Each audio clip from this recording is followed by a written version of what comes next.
Elementary suffered a big blow after the collapse of big players since 2000. Now with Loyola Plans, which manages 12,000 education plans, struggling to pay its claimants, are there other options to plan for children's education? Joining us today is financial planner and stock trader Marvin Germo to show us the way. Hi Marvin. So should we avoid pre-need plans now?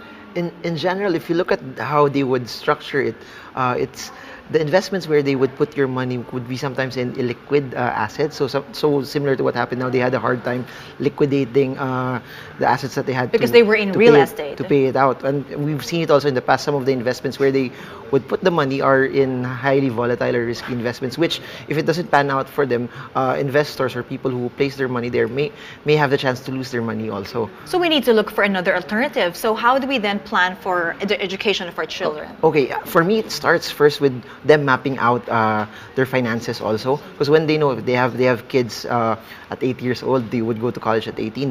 They have 10 years before their kids would hit college. So what does that mean?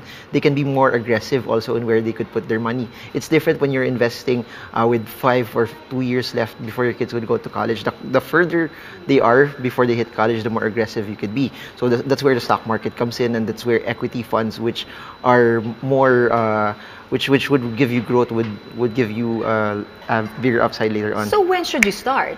The earlier the better. True story, I actually started preparing for my child's education. I didn't have a girlfriend yet at that time. Wow, now that's very early and very optimistic, Marvin. Yeah, because it gave me the ability to put little amounts but be as aggressive as I can, because people don't see that college tuition fees, they're not an emergency. If you have plans to have kids, or if you're married, sooner or later you'll have kids, and then that's where the clock will tick that you need to prepare for it. So why not prepare the earlier the better? And also, if you have more kids, and does that mean, do you create separate funds then for each child? Of course. The more kids you have, the bigger your nest egg will be. They should also project it based on inflation. So for example, they would see college tuition fee a year could be 100,000 per year. Now they project that 100,000 times 4 is 400,000 plus inflation. If their kid would go into college 10 years from now, they should project how much would 400,000 be, including inflation. So if they have 3 kids, times 3. And they would also have to look at what type of college they would want their kids to go to. That's part of their planning. They must factor in what type of budget they would need, because college is not just about the tuition fee. There's miscellaneous fees, there's field trips, there's a lot of other expenses that they would incur also, and that should be part of it. When we do financial planning, we would factor in 30 or 40% on top of the tuition fee, so that they would be able to spend also properly when they're in college. Okay, so setting aside is one challenge. Yes. Then where do we put that money that they've set aside? You've mentioned earlier there's stock market, mutual funds. Why? Because if you have 8 to 10 years, longer periods of time, you can experience growth.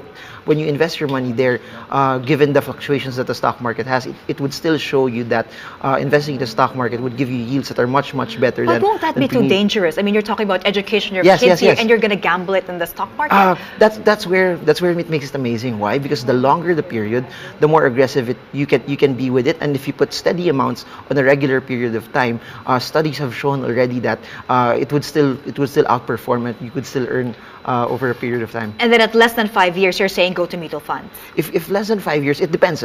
Look at it this way: if the target amount of your tuition fee, for example, is say 500,000 pesos, and then you already have 10 million, why not just put it in bonds? Because the returns from the bonds can preserve your money, and then it can also give you the regular amounts that you would need to pay the tuition fee. So number one, it depends on the money that you have already. It depends on the amount that you would need to also raise up. But if for people who are starting with relatively smaller amounts and they want to let it grow, the stock market is the best way to put it, or even in equity funds, in UITFs and mutual funds for growth. All right. Thank you so much, Marvin, for your advice. Thank you so much.